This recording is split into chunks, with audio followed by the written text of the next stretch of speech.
All right, welcome back.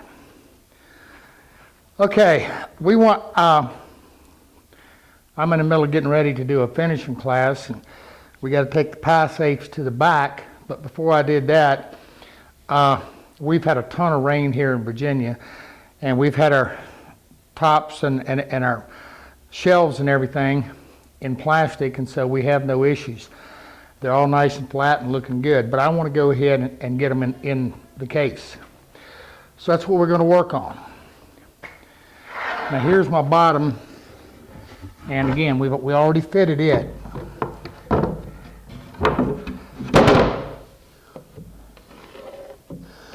right. Now, what to do with them? Here they are. All right. Here's our shelf supports.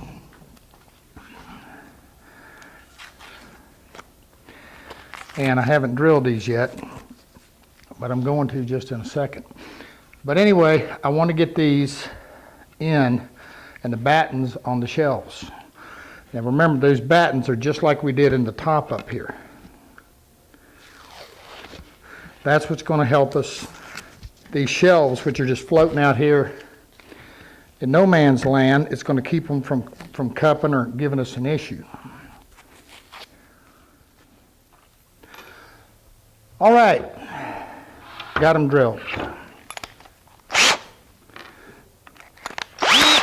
Now all I'm going to do at the moment is I just want to stick, I'm just going to put one screw in them, just enough to keep them in there, because I'm going to be taking them out for the finishing.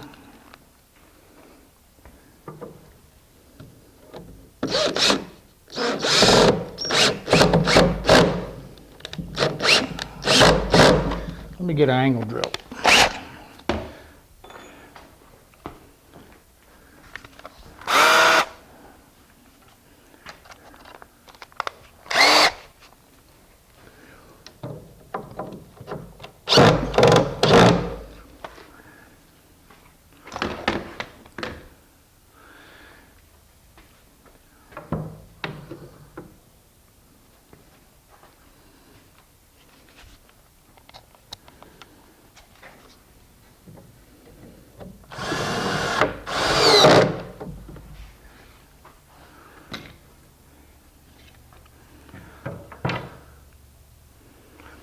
Now you remember I told you normally these set this way, but like I said, I don't want them sticking out there. So I'm going to do them this way. Do either.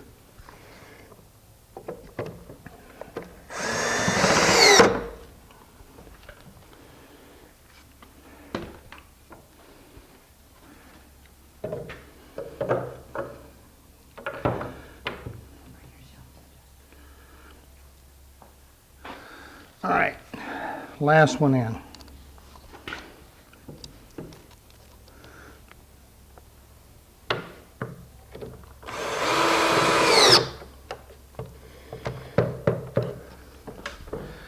Okay, then we have to make our support sticks. And that's exactly what they are. They're nothing more than a simple stick. And all they do is they sit right in here. One of the things I think I'm going to have to do with this, I'm just looking here, we just cut some sticks, but you see this little shelf I've got right here, this little edge? I probably want to notch these so that they can't go all the way back anyway. And once the tin is in, that'll keep them sliding back as well. And of course, we'll have a perimeter frame that goes around here to hold the tin. But basically, all these do, get in there. There we go. These simply set in.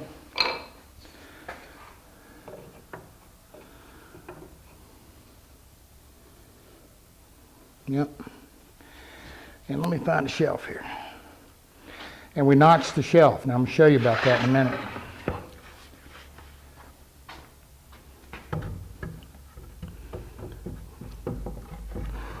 Now, you see this? You can be cumbersome and messing around in here and whatever. One of the neat things, one of the issues we just did, I see it now. Billy was cutting, we didn't cut enough notch in here. And I want to show you that. You got to make sure when you notch that shelf that you come enough to fit in between these supports. Okay, so let's get that set up and get it right. Okay, in your world, odds are, you know, you're building one pie safe, so you've got 4 shelves. My world, right now, we've got 3 of them, so we've got 8 shelves. Now, I'm cutting these on the bandsaw. You could cut them jigsaw, handsaw, table saw. But what I did, just to make it fast and effective, all I did was set my width to my fence, put a stop block. I don't have to measure nothing.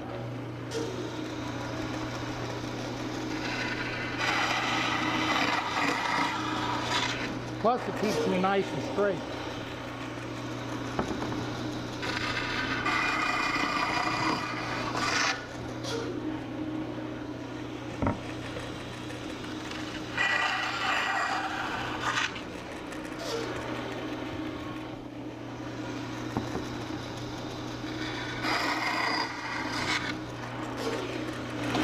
All right, I'm gonna get these cut, then we're gonna come back and change our fence and our stop block, cut the other end, we're done.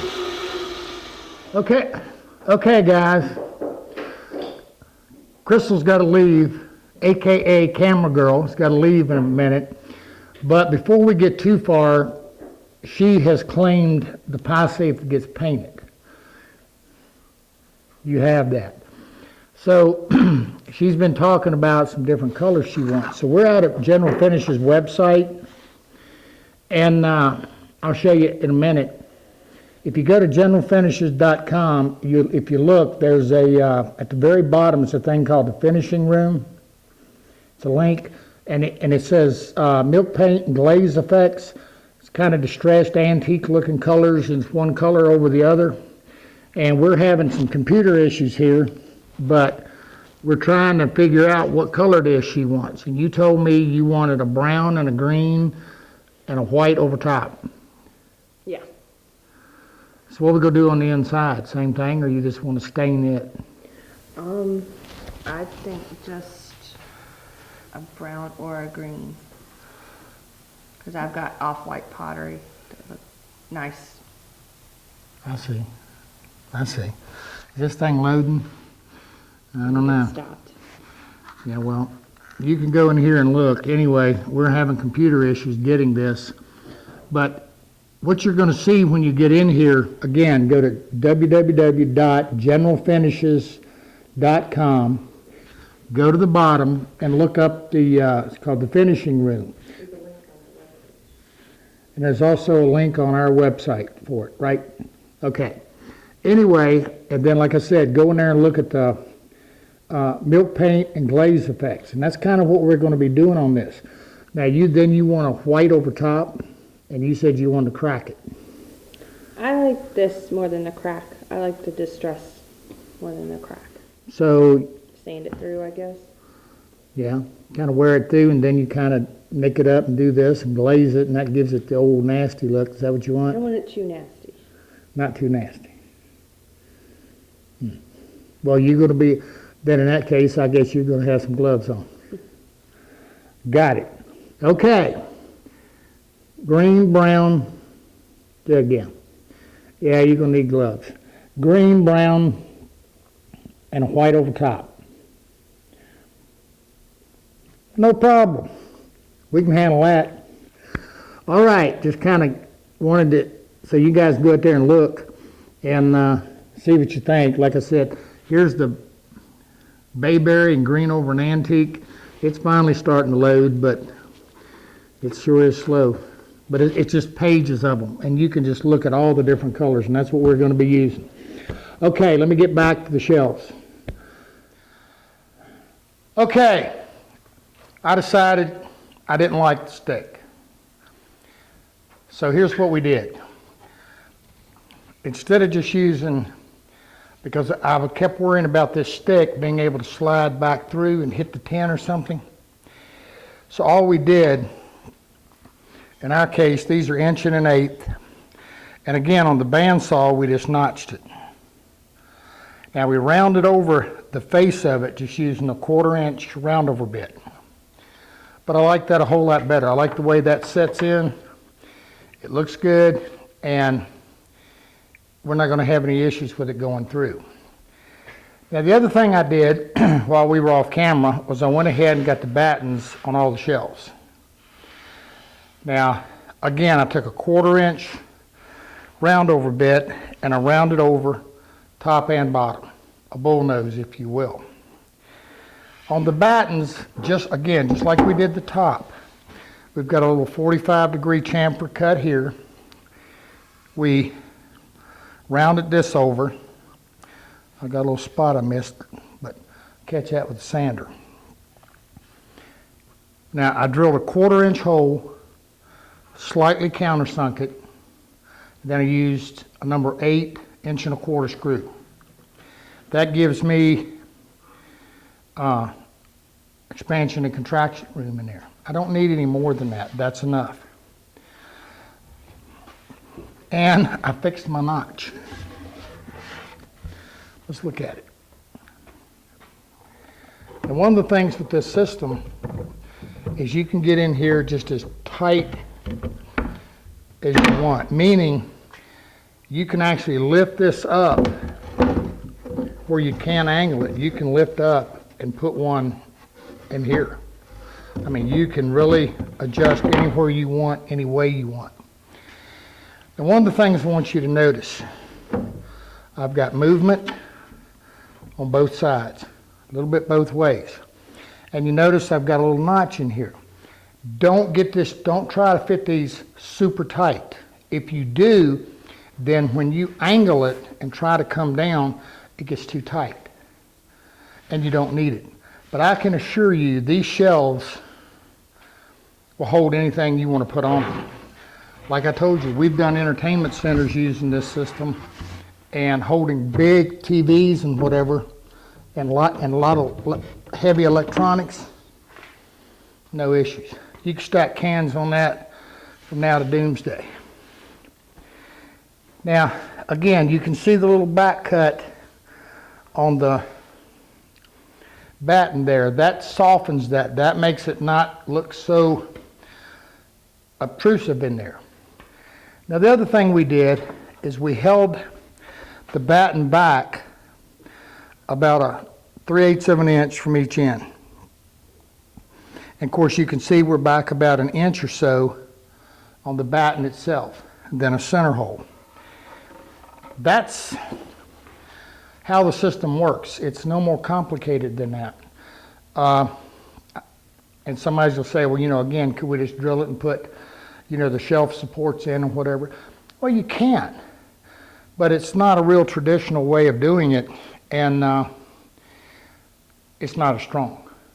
They're strong, but it's not near as strong as this. You just don't see shelves sagging and having issues. They will be there forever. That's the way we do it. Now, I realize this is a short webisode, if you will. However, next time, what we're going to do is I want to get to the tins. And I don't want to get into them in the middle of a webisode. I want to be able to start it and go all the way through. So it's going to be a fairly long one when we punch the tins and get them in. Now, that only leaves us, we got to put the knobs on and we got to put the back in, fit the back. Other than that, unless I'm missing something, we got a pie safe. Then we go to the finishing part. Now, there's going to be a lull when we get to the finishing, just going to warn you, because this is a lot of sanding and prep has to be done. We're going to show you how we do it, why we do it that way, but then, like I said, there's 3 different pie safes here that have to be all sanded and prepped. And that's a fair amount of work. Sanding it a whole lot faster in my shop than it is yours. And we want them decent. Now on the painted one, we don't have to get too crazy with the sanding. We'll probably sand it up to about 120, and that'll do. On the popper one that we're going to make look like walnut or cherry, and I keep getting conflicting which way they want it to go. So we'll see which way we go with that. We'll sand it up to 180. The same with the oak.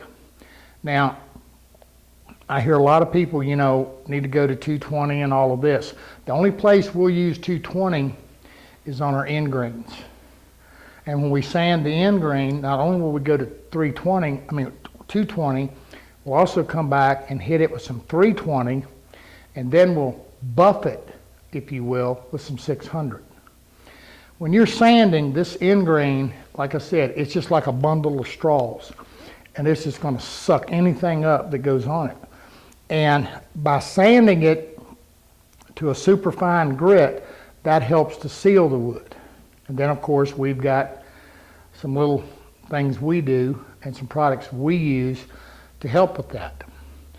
But that's pretty much getting it done. So I've got to go through and finish my pegging and whatever. We've just been really busy and haven't had time. And but we'll get them done. I think the finishing part will be enjoyable to you. I think it will be educational to you. Like I told you, we're kind of cutting it close getting this film because we've got to get all of this out of here and do a finishing class beginning tomorrow. So we teach finishing, and we've done a lot of DVDs and whatever on finishing. And again, you can go to our website if you want to check any of it out. It's charlesnealwoodworking.com. And as well, we've got a blog out there, and I think some of you have seen it on the site. And we've got a new site coming, and we've got all the pie safes and a whole lot of other videos on the website that's not here on YouTube. So you might want to check it out. There's a lot of other projects there, so it may be something of interest to you. So check it out. You know, it's free, doesn't cost you a dime. We also have, like I told you, we have the forum there. That again, it's totally free. You can sign up if you got questions or anything. You know, feel free to ask. It's a whole lot easier to ask them and and for me to answer on the forums than it is trying to answer on YouTube. One of the reasons is, in case you don't know, in the comment sections of YouTube, I can't put a link. So if you ask me what I'm using or what about anything, I can't give you links to it. So it makes it very difficult to answer out there. Plus you've got, you know, sometimes a simple answer isn't as simple as it seems, and so we have to be able to expand on it a little bit, and we just don't have the space there to allow us to do it. So again, check out the website. You're going to find we can be a whole lot more help to you there than we can here on YouTube. So that's about it. I hope you're enjoying this. I hope you're learning something. I hope it's beneficial to you. So I'll catch you next time.